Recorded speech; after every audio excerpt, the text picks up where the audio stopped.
7, 6, 5, 4, 3, 2, 1. Welcome back to another episode of the Que Bola Podcast. In today's episode, we have a very special guest, Miss Metris Batts, the first African-American president of the Miami Women's Club. As we celebrate this club's 125th anniversary, Metris shares the rich history of this remarkable organization, its impact on Miami's community, and her vision for revitalizing it in today's world. From its humble beginnings on Julia Tuttle's porch to becoming the hub for social services and civic engagement, the Miami Women's Club has played a vital role in shaping the city. Join us as we dive deep into Metris' journey, the significance of the club, and how it's evolving to support the next generation of creatives and entrepreneurs in South Florida. All right, let's get into it. Listo. We're in another episode of the Que Bola Podcast. Thank you, everybody, for tuning in. I appreciate all the love on social media. I appreciate all the love in real person. I appreciate all the love. As you guys know, this is year 7 of the podcast, episode 103 or 104. And thank you. I appreciate that. And we're getting it cracking out here, representing South Florida and all of South Florida creatives and entrepreneurs. And on today's episode, special guest, Miss Metris Batts. Thank you so much for coming and sharing some time with me, letting me know what's going on in your world, how it's popping off with you. At the current moment, you are the president of the Miami Women's Club, right? Yes. Okay. That the Women's Club has been established since 1900 in Miami, right? Yes. And you're the first African-American president that the Women's Club has had. Yes. I did my research on this. And this year's the 125th year anniversary of the Miami Women's Club. Yes. That's intense. That's a lot. Those are like all major milestones, right? Yes. 125 years. So tell me a little bit about the Miami Women's Club and how you ended up being its president. So the Miami Women's Club started in 1900. It is 4 years younger than the city of Miami. So there's a direct correlation with the city of Miami's birth in 1896 in the Miami Women's Club. A lot of the women that were founders of the club were wives or mothers of the founding fathers of the city of Miami. And there's a close personal relationship with the story of Julia Tuttle and Mary Brickell. The women used to meet on Julia Tuttle's porch, reading books. That's how it started? That's how it started. Wow. It was women. Of course, women didn't work. Women were in the home. In South Florida was mosquitoes and woods and wood houses. Before the AC. Before AC, before our, before the way we are now. And so a lot of this was women who, and I'm not going to say ladies of leisure, women who didn't work outside the home, who connected with other women by sitting on the porch. And what they did is they would read books and share books and pass books. The first book they read was Jane Eyre. And similar to, we have book clubs today. Yeah. So it started with the book club, then it started with service, with things that needed to be done, or their husband saying, can y'all do this? There's a need. There's some sick children. There's some things that need to be done. And these were the women that mobilized to help where help was needed. So I'm going to jump up a couple of years.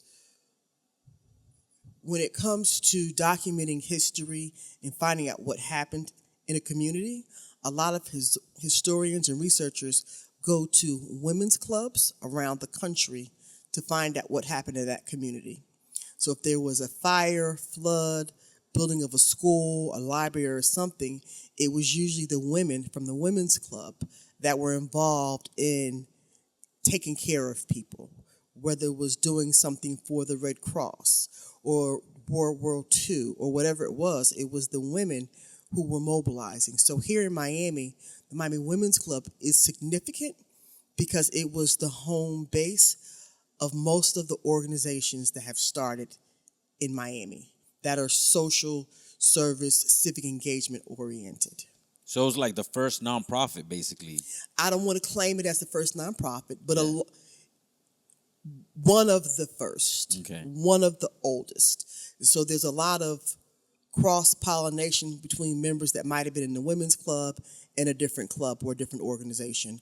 But when you look back, and as I've been researching history over the years, I'm digging up amazing information about how important the women's club was and why nobody knows about it today. Yeah, that's actually the like doing research for this episode. It was crazy that it's been around for so long, but it's like Hidden in plain sight. super hidden. And it has like a clubhouse that's a historic building. It's been designated a historic building since 1974. So it's like, yeah, it has a lot of rich history. It does. But it's just like, yeah, why is it hidden in plain sight? What's that all about? So the membership is older. The average member in my club is probably about 70.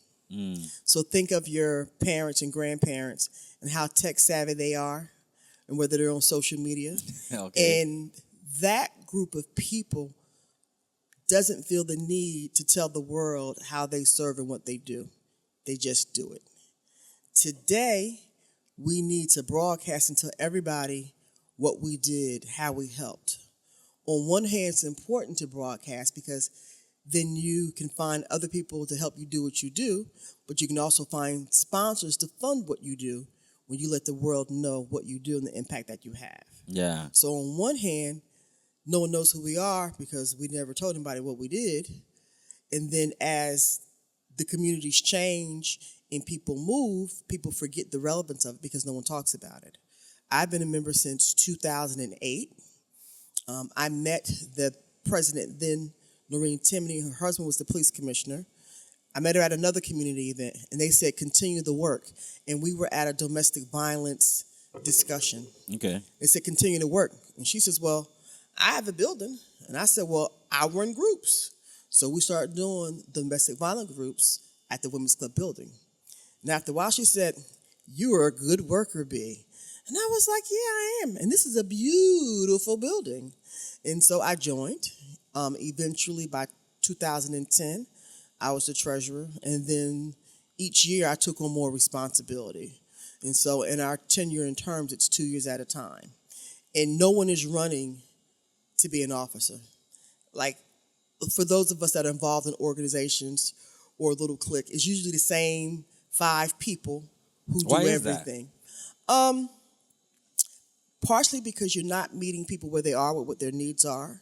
And so part of what we're doing, and the reason why I'm here is because I look at what was working back then, it's not working today. Our membership is older. I'm one of the younger members. And I'm probably old enough to be someone's grandmother. Okay. I'm 55. Okay. And so my average member, and my board reminds me, little girl, I'm old enough to be your mother. And they're right. Yeah. And so their reason for why and being a part of the organization is different. They're retired school administrators, business owners. They want to help out when they want to help out, and then they want to go about their business. Yeah. Because they have retired. So they're not looking for a full-time job, being a peacekeeper or being a teacher. They just want to help when they want to help. Our organization is a service organization. It was based on serving. So we do serve. We needed to get better at publicizing it because people would say about the building, formerly the Miami Women's Club. And when you hear the word formerly, you think it doesn't exist anymore. Yeah, well, 100%. So when you're talking to older women and you're saying formerly the Miami Women's Club, and they're saying formerly means that I'm not here anymore. Yeah, And we're not relevant anymore. Right. And so it's like, well, you have to get out, you have to network, you have to partner with organizations, you have to be known. So a lot of my friends laugh about me in the Little Ladies because I'm the first African American president. Yeah. I'm not the only African American member. Half my executive board is black. My first vice president is black. My second vice president is black. My director at large is black. And I have 4 non-black officers. So there's a lot of diversity in the club. There's a lot of diversity in the club. We speak English, Spanish, and Creole. We are an unassuming, non-pretentious group of women. Don't let the building fool you. The building houses two amazing restaurants, Claw and Casadonna. Casadonna is on the first floor and it's absolutely beautiful, beautiful, beautiful. There's celebrities walking in there day and night. And Claw has a rooftop bar, amazing menu. I've been to Claw. Okay. And it hurt my pocket. So you went.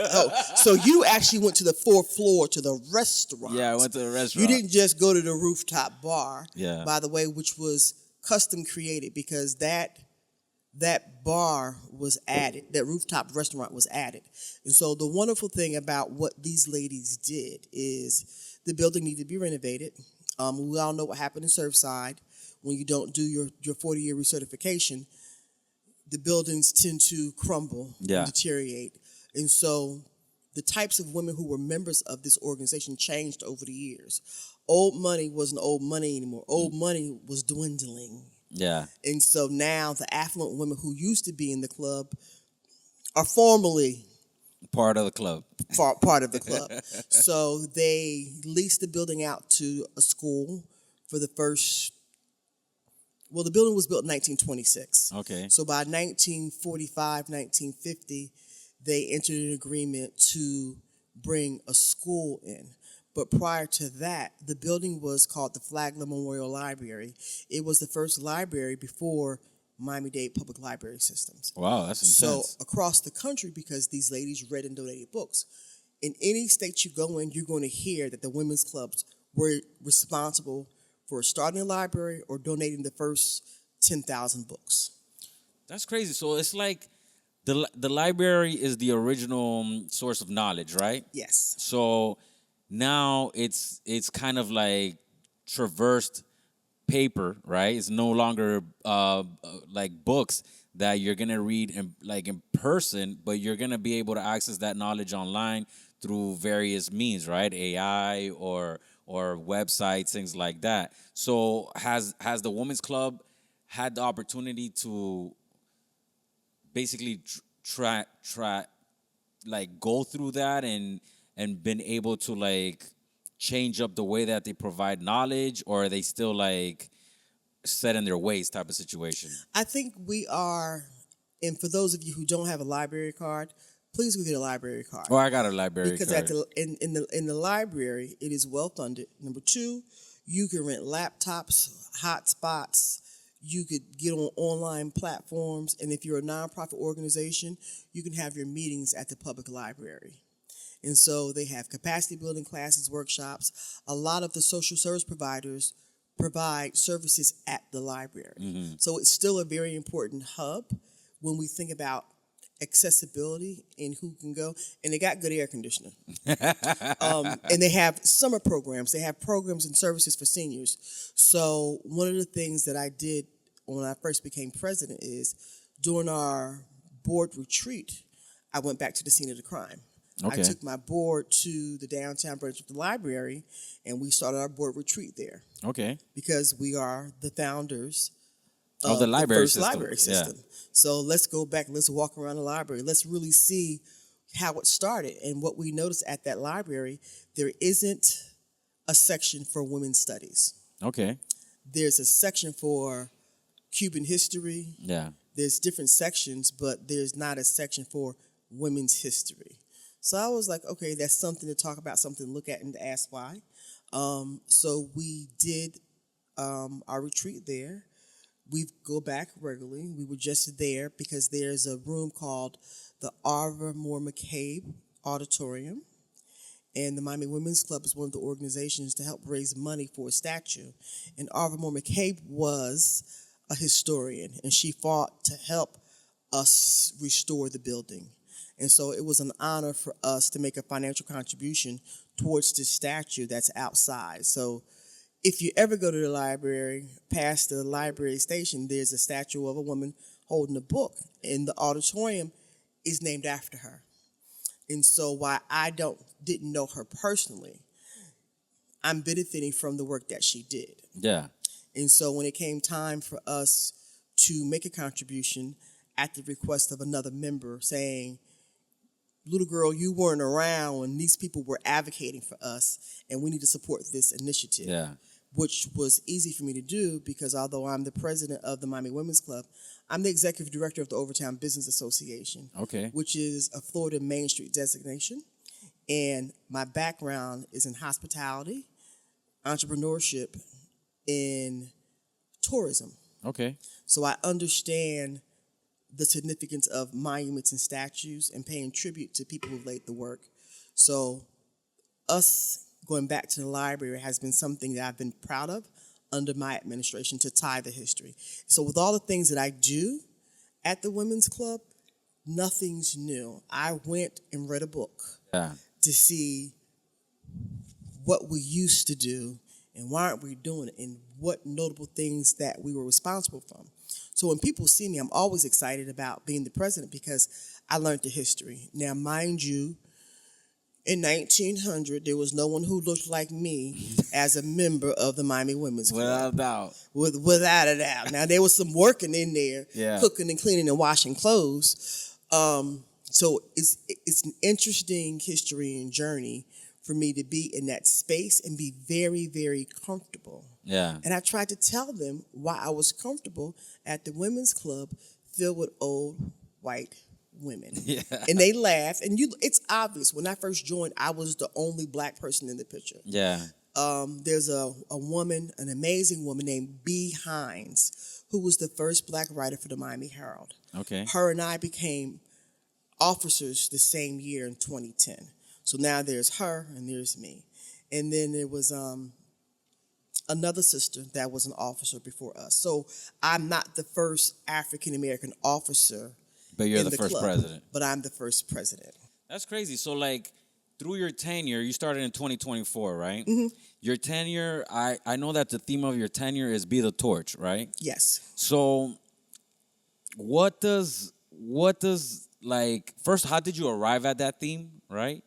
And secondly, what does carrying and passing the torch look like in action at the club? Because I know, like, you're trying to bring in younger membership and you're trying to revitalize it, right? You don't want it to be the former women's club building or anything. You want people to be like, this is a resource that the community could use, and it's for the disposal of not only entrepreneurs but also creatives, like the library system, right?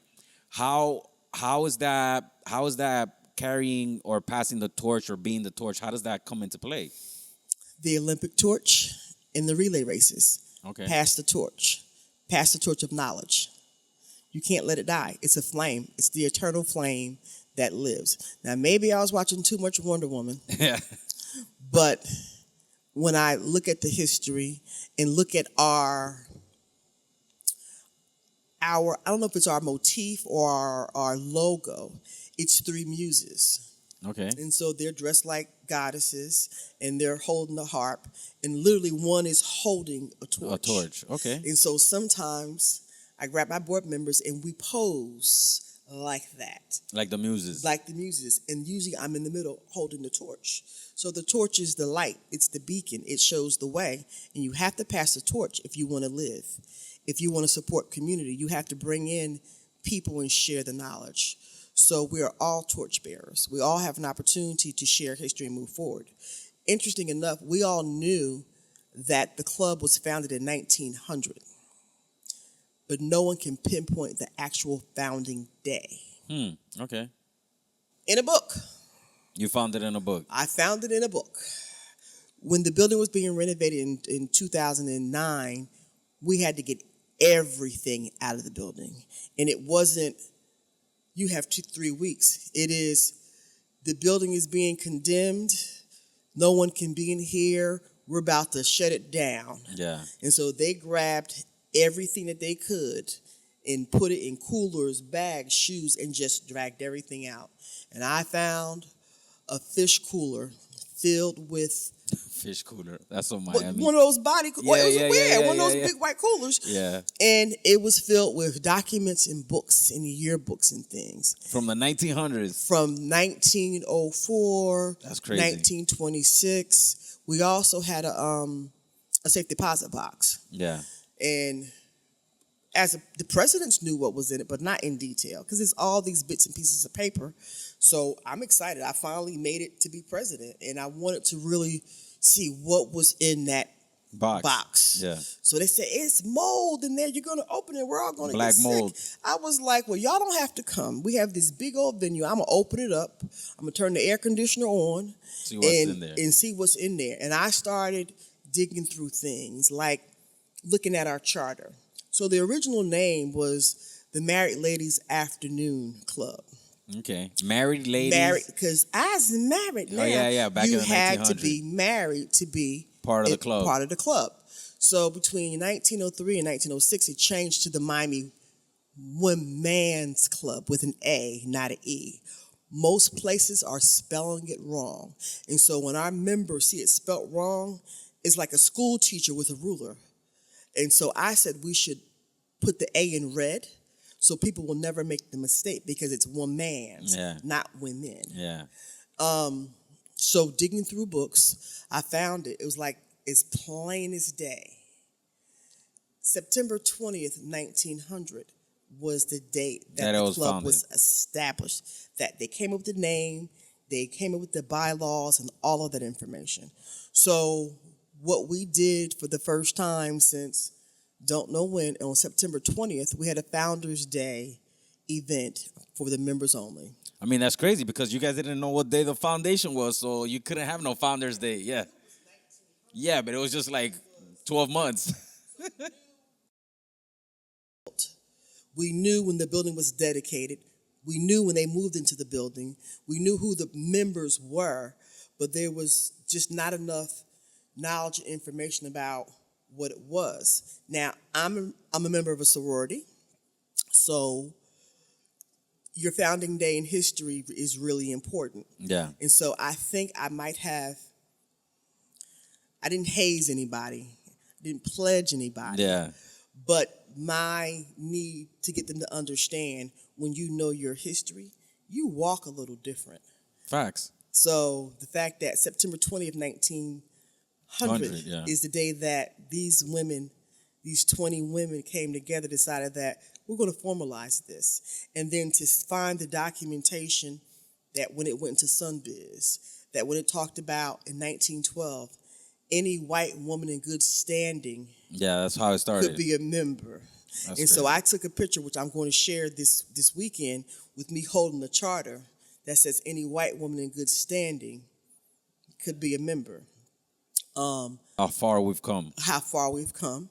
And sometimes black people see me, and white people too, and they say congratulations, because at one time we weren't allowed to in even the be front part, door. yeah. You just couldn't. You created your own. And so there's a woman by the name of Dr. Dorothy Fields. Her father was the caretaker for the building.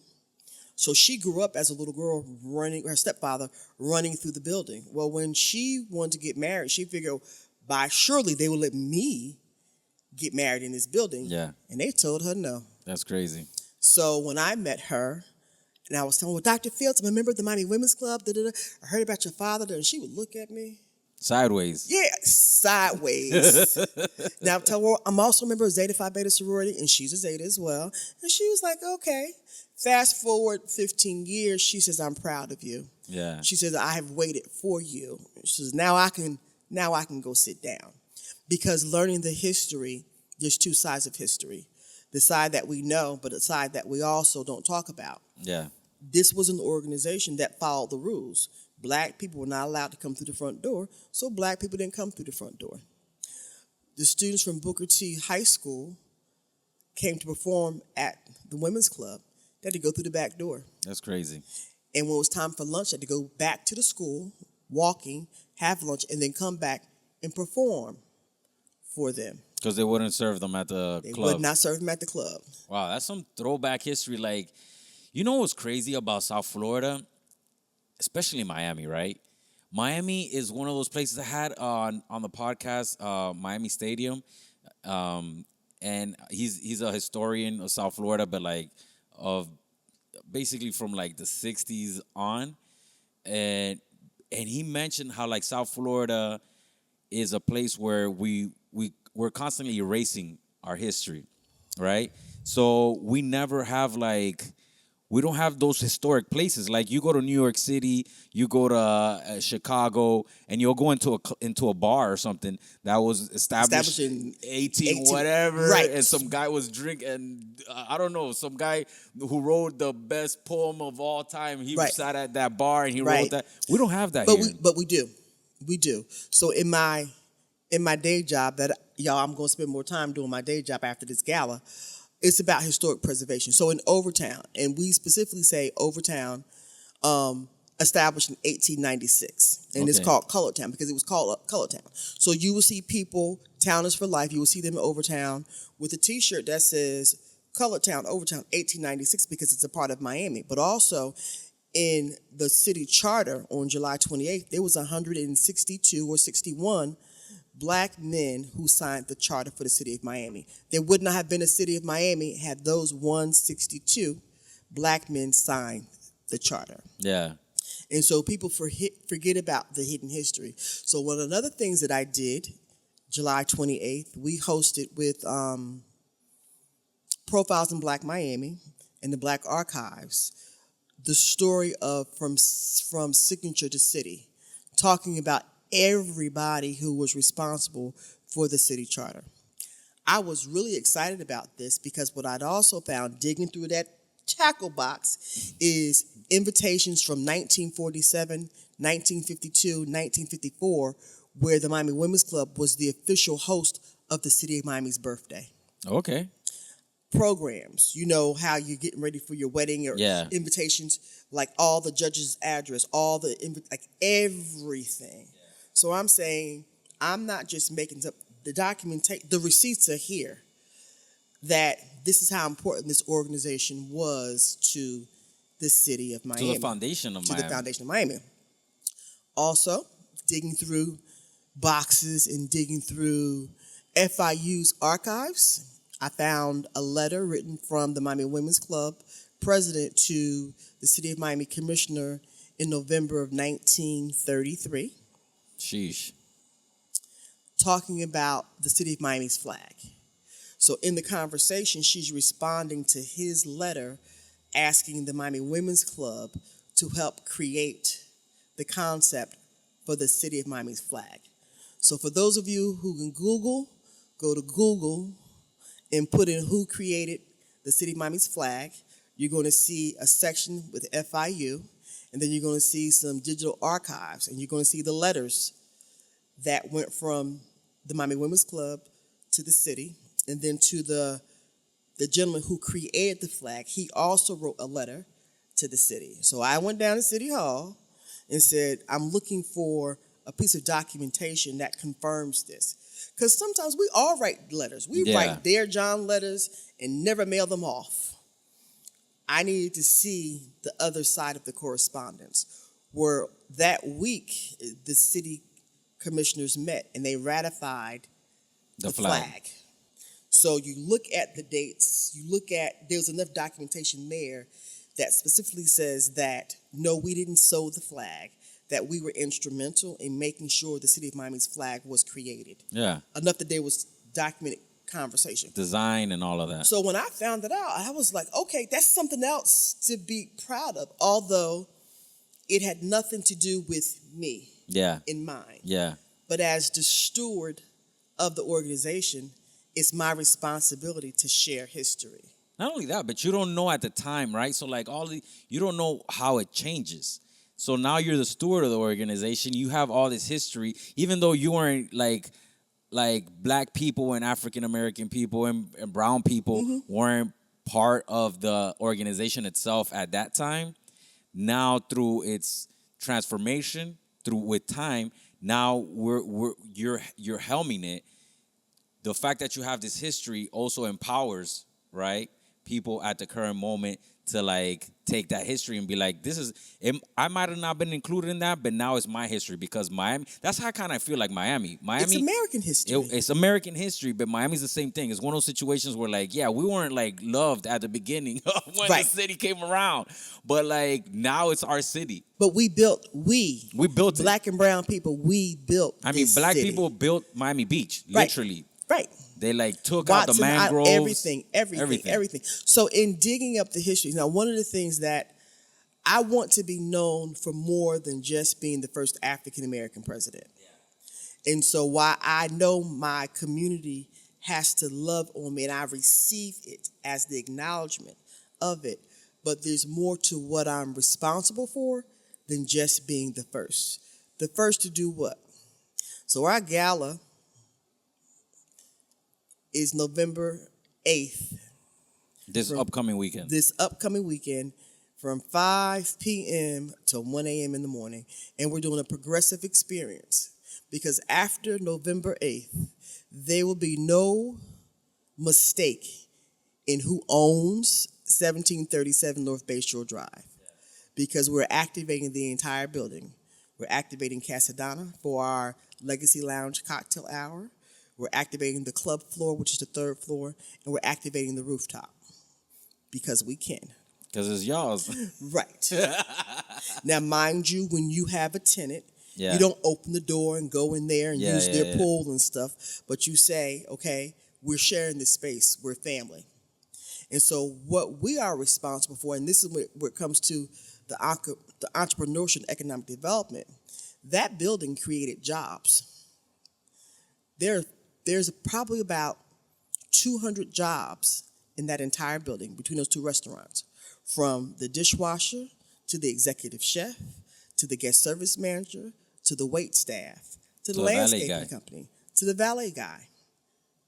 So when you think about what this nonprofit did, what those ladies did between 2009 and 2018, what I was a part of, what I witnessed, having to say, okay, one more time, we're going to find a tenant to partner with to do this. We learned from our past history. So as I was reading through history, I saw what happened when the first school went there and how they were not satisfied with how it was returned. I saw what happened with my own eyes, the second school, and when they did not negotiate the best lease possible, because when the building was turned at the end of the lease, there was lots of repairs that we had to do. Yeah. That you should include in, if you're renting, you're responsible for this, and this. That group of women didn't understand that. But this crew right here, they're commercial realtors, business owners, brokers. So when they went through, okay, we're going to do this again, but we're going to learn from the past. Yeah. So with our partner, and we did not use any public dollars for the part that we did. The building was renovated. We got back in the building in 2022. Claw came in first. Casadonna came in a little bit later in that October, and we came in August. It's a public-private partnership, and I'm going to say it because arts and creatives. The Olympia Theater in downtown Miami is in transition to become a part of Pitbull's collection in Slam Academy. The building was built the same year, 1926. So I see both sides of what the opportunity is for a public-private partnership for us as a nonprofit to reinvent ourselves and become financially stable to be able to provide services and create opportunities for people. Yeah. So I see it from that point of view, the fact that we're creating jobs, where the Omni CRA did make an investment into the building, and they're going to make sure they explain that this was tax dollars that went to this. And because it was tax dollars that was being used, it's also my responsibility to make sure that is open to the public. Yeah. That we partner with nonprofit organizations, that we do things and activities and events that invites people to come in. So on Mondays, we have tango classes. Okay. On Tuesdays, we have line dancing classes. We open the space to partner, collaborate, and rent out the space. That's our club floor, because the money from that revenue, we put back out in the form of grants and support for local nonprofit organizations. Okay. So let me focus on that. So the podcast is basically, we talk to creators, entrepreneurs, right? How is the Women's Club positioning itself to help the creatives in South Florida? Because, I mean, South Florida is in a place where I would say we have some of the most talented creatives, right? And it's flourishing since they opened up the PAM is a new place that's exhibiting arts, and also the Art Center that was recently built. All these places is basically giving creatives a place to reside and to expand on the field. So how is the women's club coming along and being part of that? Well, again, we're not reinventing the wheel. Yeah, That's the space that we were in before there was an art center. correct. Before there was a PAM. The venue was a performing arts venue. And we still are. So a part of my gala experience is a curated opera-infused, jazz-infused, performance-infused opportunity we have a harpist, a violin, two pianists, an opera singer, a alto opera singer named Angel Refusi, and people from the Florida Grand Opera who are performing at the club all in one night. The space was created to support art and culture and community. It was where supper clubs happened. It was where, when the dignitaries were coming into town, they came to the Miami Women's Club. Yeah. Because it was a performance venue. So some of what I'm doing is creating opportunities for partnerships and collaborations for organizations. So the Florida Grand Opera, FGO, has a residency with the Miami Women's Club. Oh, that's so dope. they come and they use our space to rehearse, because during the day, it's empty. So, and it was a performance venue. Those walls need to hear music. Yeah. There needs to be someone singing, dancing, moving. So they come and they have an opportunity to rehearse and get ready for their shows. In exchange for that, we're able to partner with them to do other events. So, for example, Saturday, in between rehearsal, they're coming to give us a 30-minute prelude, because it's what the building was for. Art Basel, this year, we're working on an event that's going to help raise resources, not just money, resources for the art and culture community. We're working on how to do it so it's structured. So one of the things that we do with nonprofits, and I'm going to explain how entrepreneurs can partner with any nonprofit organization, is through a subcontract. So, for example, we have tango class and line dancing. Those are two small businesses that we support, and they get paid for their services. So anybody that we bring in, we pay them for their services. Nonprofits have a habit, and I'm sure some of your viewers and listeners hear it. Nonprofits have a habit of asking entrepreneurs to perform or provide services for free. For free. For free. Yeah. In exchange for publicity. And 10, 15 years ago, before social media was the way it was, that may have been it. 10, 15 years ago, the right people might have been in the room to say, oh, I want to hire you for this. But today, that's not the case. Yeah, social media does that for you. Right. So I am proud to say that everybody associated with this gala is being compensated at a fair wage. Because the part of economic vitality and supporting community is making sure community can eat. So I can't ask you to take away from your family to give to somebody else. So I may not be able to give or raise as much money for a shelter program or a feeding program. But along the way, we are making sure your family don't have to get in that line. Okay, so how about, I hear everything you're saying. Miami is also a hub for nightlife and party scene, right? How does the Miami Women's Club incorporate into that? Like, as we're talking, I'm thinking in my head, like, it would be super dope to be able to throw a party there, right? And the proceeds of that party go to help a nonprofit, And that's what we do. And I don't have my brochure, but the venue brochure specifically says all the proceeds from these rentals go to support these areas. So we have community service areas, art and culture, which is entertainment, music, literary, all that stuff. Art, culture, education, literacy, advocacy, and domestic violence. So we are a 5-star, bougie-looking venue. The music that's not going to work for insurance purposes, because for any of you that plan events and had to get event insurance, they asked you what type of music you're going to be playing at your event. And if it's a certain type of music, you're going to pay more for your insurance. For real? Yes. How about EDM music? Like Ultra and things like that. That's even more. Sheesh. Because they associate a certain type of people with certain types of music. I didn't know that. Yes. Now, and I'm just keeping it real because I am also an entrepreneur and I also work with business development. Our venue is beautiful. You don't need to come with a whole bunch of decor and decorations. It is not the and I'm from Trenton, New Jersey, y'all, and I ride motorcycles. The venue is not a hip hop party venue. Yeah. When people show up there, mind you, Casadonna's on the first floor and Claws on 4 and 6.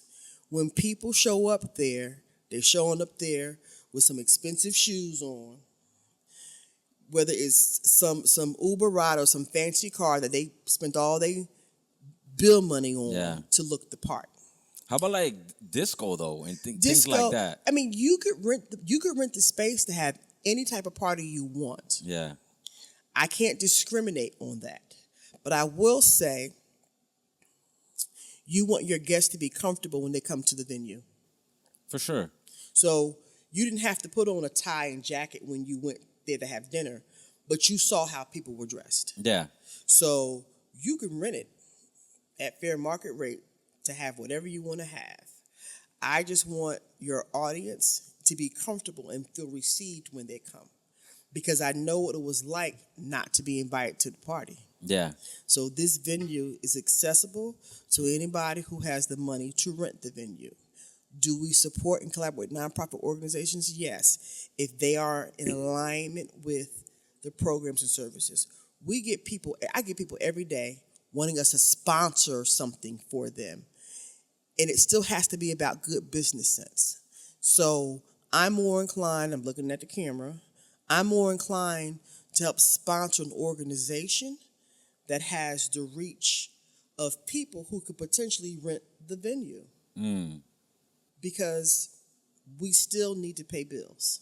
I hear you. I hear that. So, and I just wanted to see the branding. I'm at Crema. Crema. I don't allow styrofoam, no fast food. Nobody gets free branding inside the Miami Women's Club. Yeah. It's not fair to us as a small business because a nonprofit is a business. Yeah. So I'm very careful in the crafted relationships. Curating.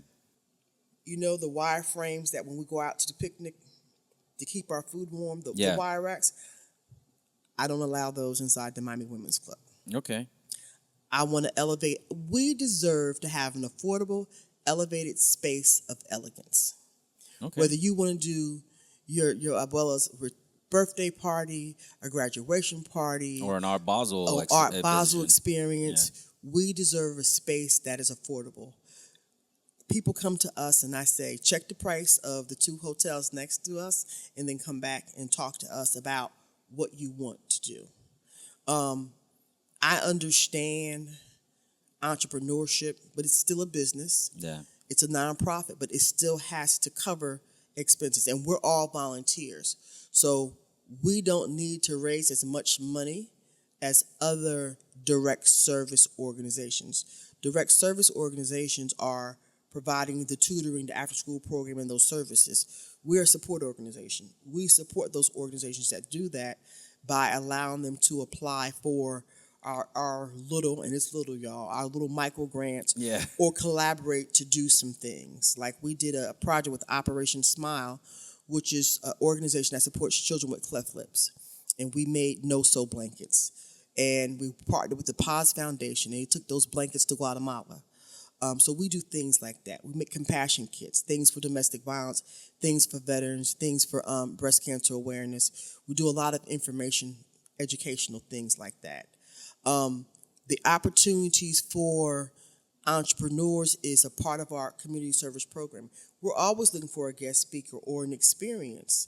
So when we bring people in to educate us or increase awareness, it's an opportunity for them to get paid. So because I personally understand what it is as far as this entrepreneur creative space. Yeah. Now, I did say I was going to give everybody something about creatives and partnerships. Nonprofits still need to hire instructors and teachers, and they can get paid. You, as the piano teacher, can approach a nonprofit organization who wrote a grant for music education or photography or anything. So there's always ways for entrepreneurs to partner with local nonprofits and get paid.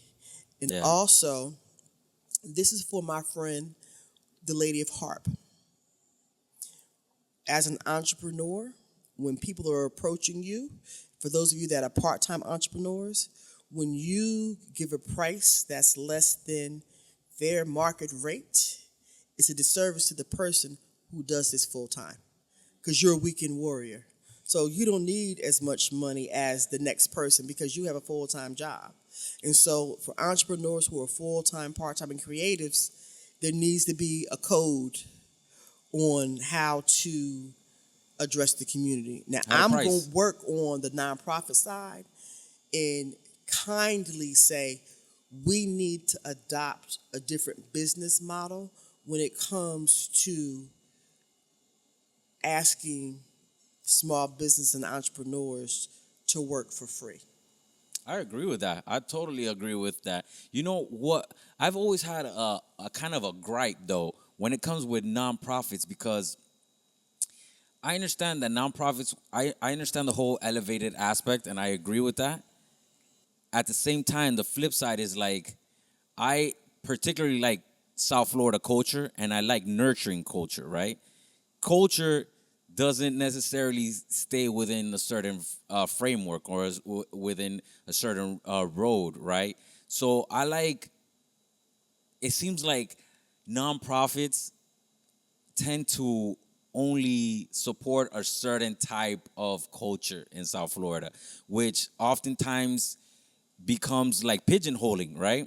And how do you guys like try to circumvent that? How do you address like the whole entire culture, not necessarily just like We support small local organizations. Okay. So Give Miami Days coming up. They're not paying for me this, but it's the third weekend in November, and we use that as a resource to go look for the small nonprofit organizations who have less than $50,000 in revenue, whose staff are volunteers like us, Yeah. or who are members, maybe volunteers at those organizations. Yeah. Most of our contributions go to small grassroots organizations.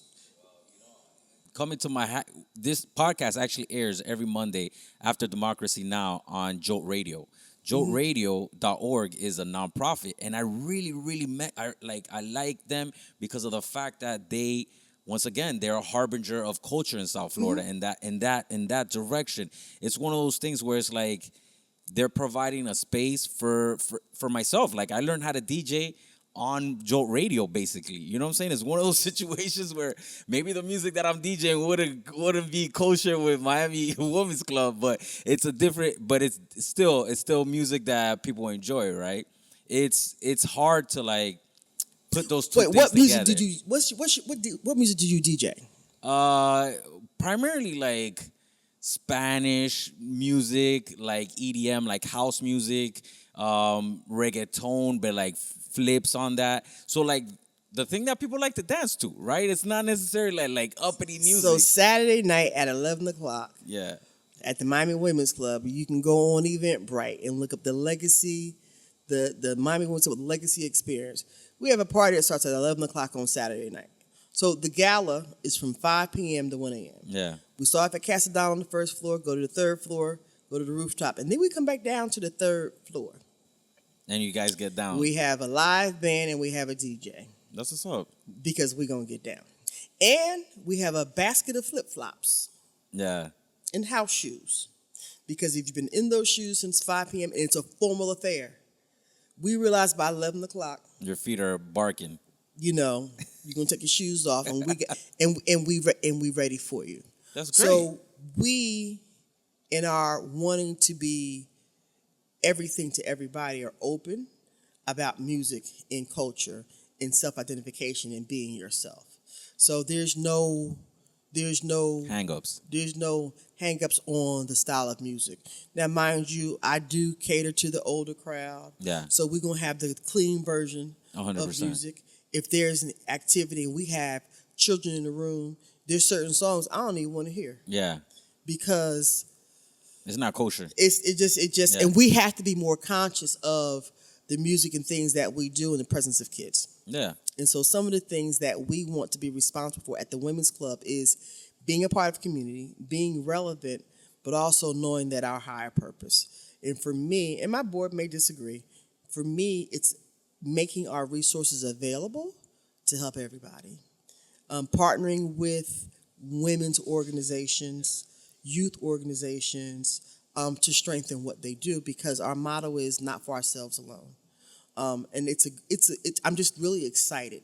That's the motto of the club, not for yourselves alone? The motto of the club is not for ourselves alone. So whatever we do is not about us.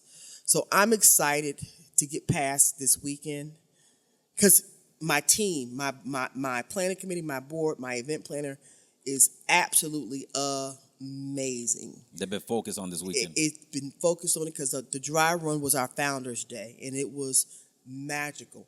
And the members got excited about it because now they know their history.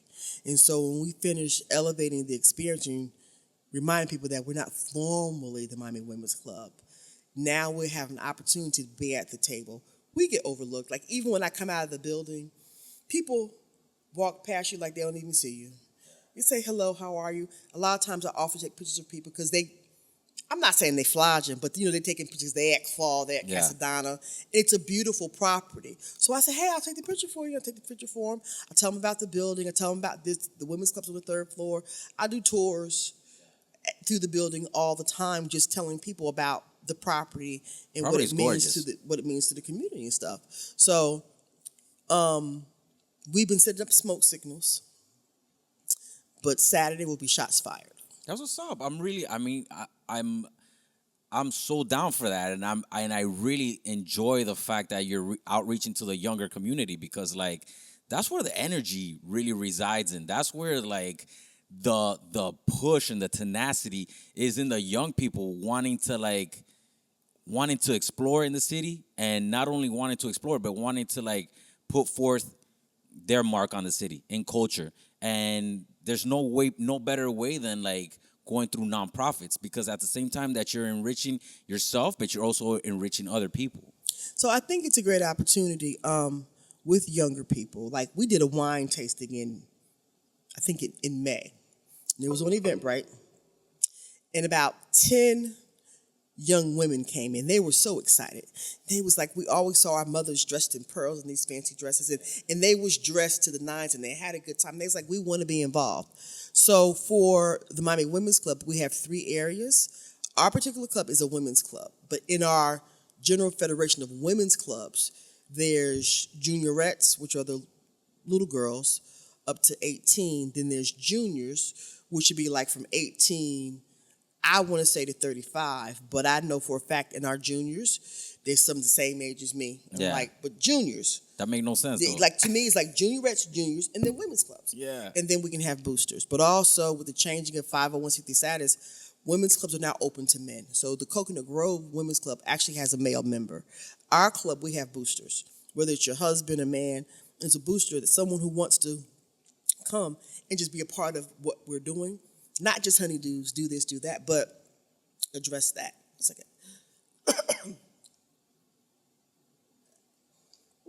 And how we address that is, and I tell people to be very careful, when you're working with communities, you have to address the needs of a community.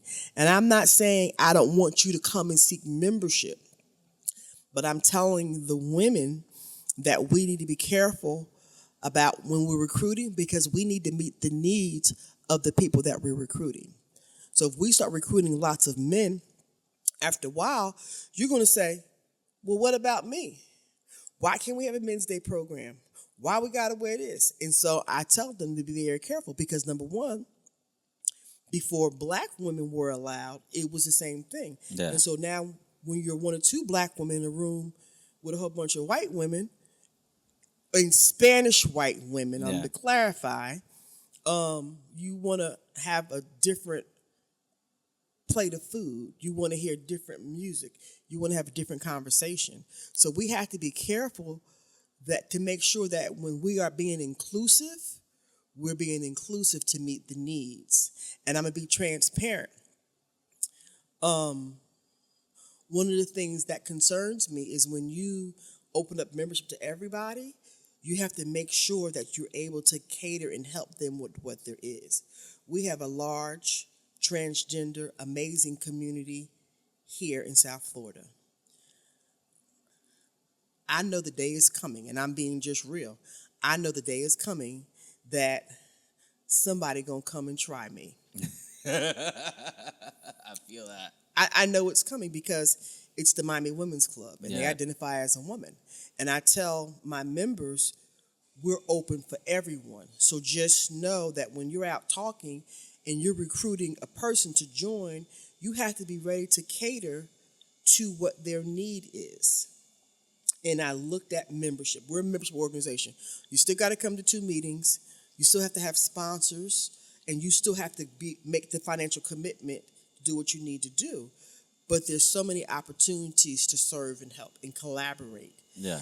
This gala will show people some of what our capacity is and how we can serve in our own way. Like the Coral Gables Women's Club, they have a dental clinic. They've had it since like 1949. All their fundraising goes towards that. Part of what I'm trying to help our club do is figure out what is our thing. What is it that we're going to do, and how are we going to help? Across the Joint Federation of Women's Clubs, domestic violence is a signature program that we all are required to do engagement activities and educate people. So this gala is an opportunity to utilize our venue to show people how we can help, or how the venue can be used. It's a tool. How the venue can be used to raise money for local nonprofits, create memories. We've done some amazing things in the 3 years we've been in the building. Our club is not just about the building. Right now it's the big deal because we were out of the building for 16 years. Yeah. And there's lots of organizations who don't have a building. This podcast ain't got no building. This podcast is infringing on your business. Yeah. So we understand that we are more than the building. But when you hear formerly the Miami Women's Club, you have to reestablish and just document and let the world know we're still here, and these are the things that we do. That's what's up. That's what's up. I mean, I commend you. I know it's hard. It's most definitely a hard journey to travel, especially volunteer work for so long, right? It's So people don't know that I'm a volunteer. Yeah. People think, because I'm there all the time. I run between there and Overtown just about every day. And people just assume that I get paid for this. We have one employee. She works 20 hours a week. And then we have the contract staff, the cleaning company, the small service providers that we use to keep the building going. And even that opportunity was intentional, to hire small business owners to do subcontract work. But there's no full-time staff. We are looking for an administrator, because no matter who the president is or who's on the board, there needs to be one person at any organization that's run by volunteers. That's the constant. Yeah, because as reading all the board letters, change, all of that stuff. making sure the lights stay Yeah. on, making sure continuity and consistency is there. Yeah. So that is one of the things that I can't wait for the personnel committee to finish with those applications so we Yeah. could do interviews, because maybe I wouldn't have to give as much time, Yeah. or I would give my time differently Mm-hmm. with making sure our programmings, or making sure member engagement, or making sure that we're connecting with organizations to do the work that we say we want to do in the community. I mean, but it's commendable that you're out here representing for the community, bringing out history, talking about the South Florida history that oftentimes is forgotten, and at the same time championing and empowering young entrepreneurs and creatives through the organization, and also helping out your population basically with domestic violence and other issues. I just recently had on the podcast Super Cindy, and she's been talking about her domestic violence through advocacy, and it's something that it's very commendable, because it's not everybody doesn't want to talk about those situations, and they don't want to. Maybe they do. Maybe they will want to talk about it in private. But like being out there and advocating for it and putting your face forward, I mean, is really commendable. I really thank you for doing that for the city. It's like I said, it's a city where like oftentimes the history is forgotten and is like erased. Everything is just like bulldozered over, and there's a new CVS and Mas that comes up. Well, so one of the things that I learned is sometimes people intentionally rewrite history to benefit them. Yeah. And so we are in the state of Florida. For those of you listeners who are not in Florida, our federal government is attempting to rewrite history by how it tells the narrative about slavery. And that's why griots and storytellers and the creatives are really, really important, especially when you're self-funded, that you can continue to document and share history. So these are the things that I would encourage community to do. Black and brown people, we still save obituaries. Go to your grandmama's house, go to abuela, your auntie Tia, and grab the Bible and grab all those obituaries out and scan them, because it documents the history of your community. You know where they work, who they were married to, whether they were saved, how many kids they got, how many stepkids, all that stuff. That is our history. We don't need someone else to tell us our history if we know our history. Like, my past presidents read through the history, like they knew a lot of the stuff, because at one time they read through those books, but I had them read through the history again because we did this Founders Day. And then they were saying, well, did you know in 1937 that we did this? And I'm like, yeah, because I read the history. But I'm glad that they read it, and I'm glad that we've been able to share our history with our members. And now our members are like, I'm a member of the Miami Women's Club. Yeah. So I'm really excited to see pre and post events when now the world knows who we are, and they can say, I'm a member of the Miami Women's Club. I am now getting text messages and emails, and I do check Instagram, people inquiring about, like people who I know, well, how do I become a member? So on one part, I do tell people how to become a member. On the other part, I'm not telling enough people, because people are now saying to me, well, what do I do to become a member? So to become a member of the Miami Women's Club, you have to come to 2 member meetings, and you have to have 2 members sponsor you. You got to get vouched. You got to get vouched. You got to get vouched. Just a good person. And you have to be willing to get on, join a committee, because we're a service organization. Yeah. So that's 1. Now 2, I'm already tapped out. I can't sign off on anybody else because I'm just the president. Yeah. But it's also designed, and I saw the system, not to keep people out, but to keep it structured. You can only sign for 2 people in a year to join the club. And you really should know, according to the old way, you really should have known, because we're going to ask you, why are you being a sponsor? How long have you known them? What's the credibility? Because you're opening up a space in relationship to people, and you want to know that their intentions are good.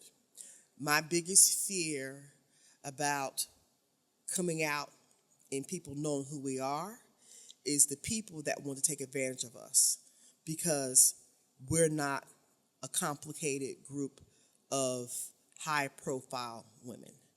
There's no members in my organization that are writing $25,000 checks. Yeah. There are some great organizations and some great women who can do that. And I aspire to be one of those women who can be philanthropic at that level to be able to fund organizations or to do the things that they do. So I'm very clear in people want to come and say, well, how do we join the board?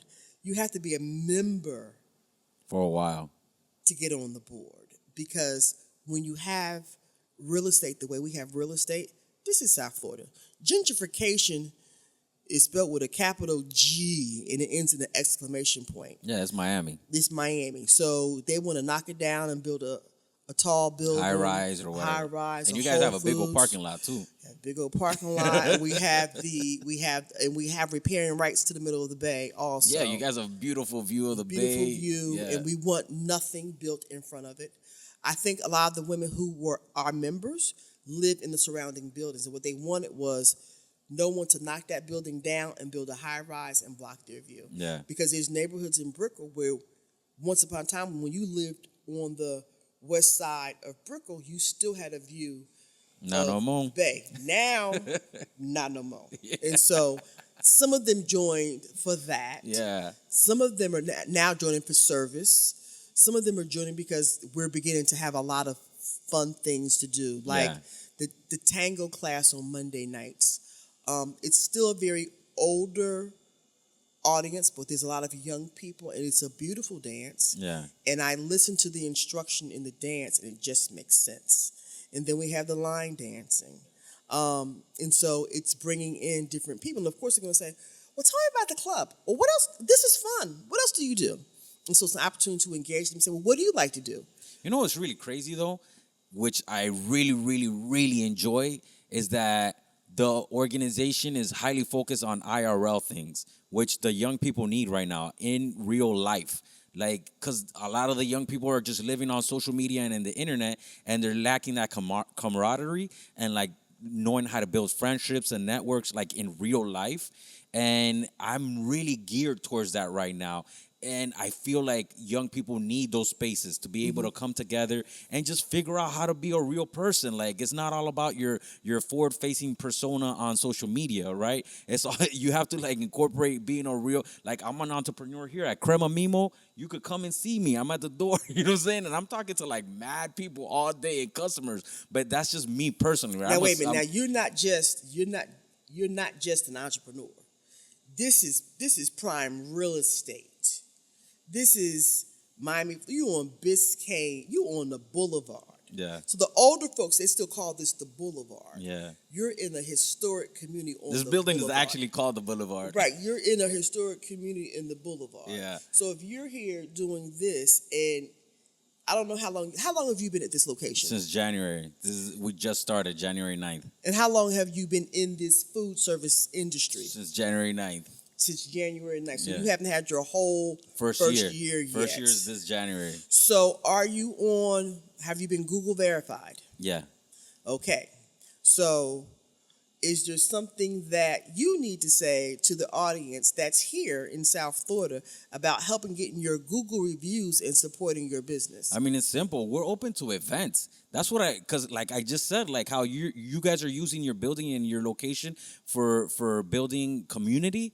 It's kind of the same thing here at Crema Mimo. We want to build like a third space where like people come, not only enjoy the place, like, yeah, we have great food and we have great coffee and whatnot, great salads, but my real passion with this space is wanting to use it for people to come and enjoy themselves. Like the 21st of November, we have a comedy show that's going to be held, headlined by Ellie Rodriguez, another podcast previous guest. So like those are the things that I like to champion. I like to champion real life face-to-face connections, right? So, and you guys are doing the same thing. So what you can do is craft a monthly fundraising opportunity to invite organizations to be a part of what you're doing.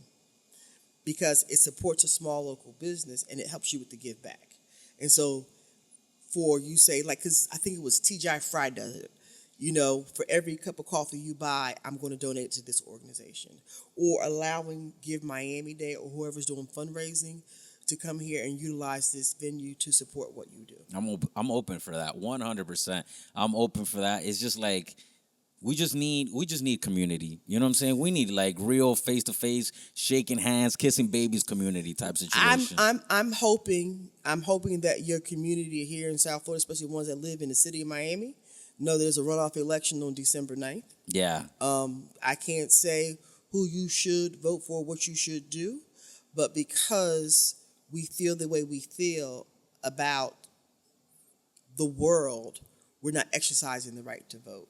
So if we're not exercising the right to vote, how are we actively engaging community? Because I feel that if we shared and did more things like this, we would increase voter turnout. Without a doubt, because then you feel like you're part of the community. Right. And you're not just like held up in your corner of your apartment on the laptop. Or feel that it doesn't matter, that my vote does not matter. Yeah, the nihilism. And so we need to figure out how to create opportunities. And I see it. It's reaching out to nonprofit organizations or their boards and allowing them to come have their board meetings here if they purchase. That's a great idea. I'm super down for that. Yeah. Like, things like that. Since it's your space, you're able to say, okay, every month we're going to host, and this is for the creators, every month we're going to host a collaborative partnership to partner a nonprofit organization with a local creative to provide a project. Yeah. Listen, I can do this all day, every day. Man, you're a because genius. I work, I should be, like, understanding entrepreneurship and working in Overtown. And then where there's no resources, and I'm starting that. Yeah. To be with an organization as a volunteer that has 125 years and is stable enough where we're not worried about the lights, but also we don't have any staff. And it's important that we know folks just got laid off. So what we're doing for Give Miami Day is we're telling our members, bring your checkbook, bring your credit card, bring your cash, and we're going to match up to $50, whatever you give towards Give Miami Day. That's great. Now we have about 90 members. Not all of them come to the meeting, but you must come to the meeting in person. You can't just say, oh, well, no, come to the meeting in person and decide on where you're giving your money, give your money, and we will match it for Give Miami Day. As well as we invited the organizations that we support that address food insecurities, which is a lot of the smaller pantries. There's one called Love to Help Foundation in North Miami. She does DoorDash because some people cannot get out the house.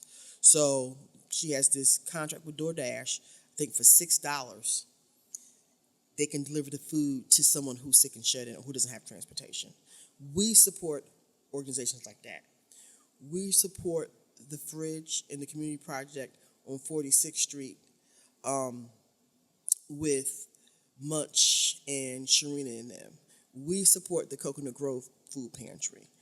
There's larger organizations that have dedicated streams of income that can help them. Yeah. But the people who are volunteers like us, who do the work every day, that's who we support. Awesome.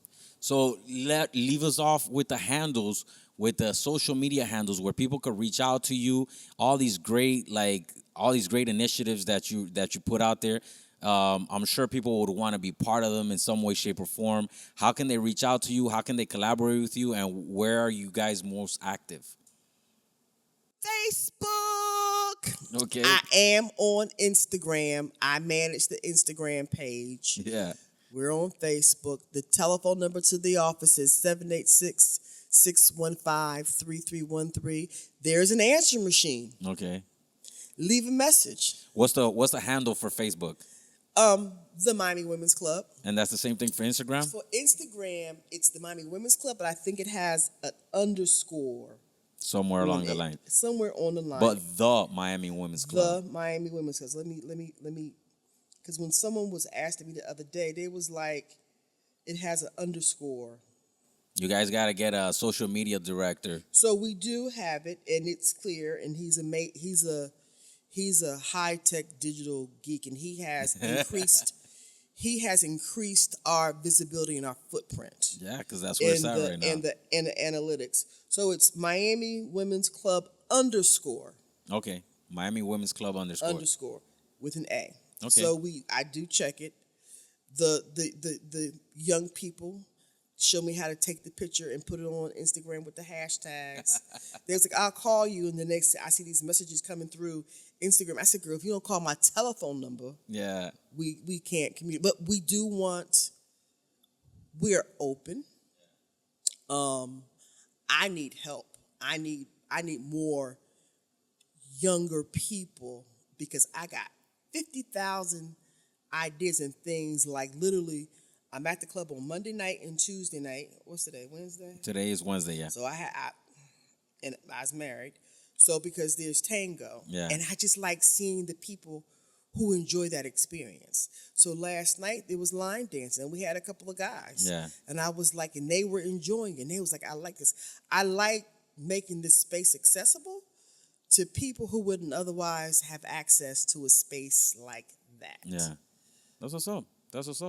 Thank you so much for sharing the story of the Miami Women's Club, sharing your story, putting us on game on Miami history, and really putting out for the arts and cultural and community here in South Florida. You know, I really appreciate it.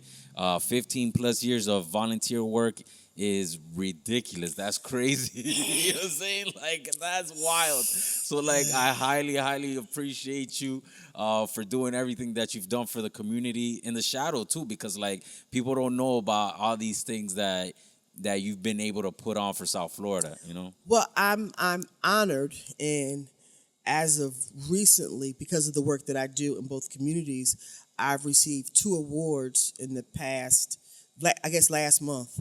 One from it's called the Women's Chamber of Miami-Dade, and it was the Thelma Gibson Award. So I'm one of the 41st recipients of that for the work that I do.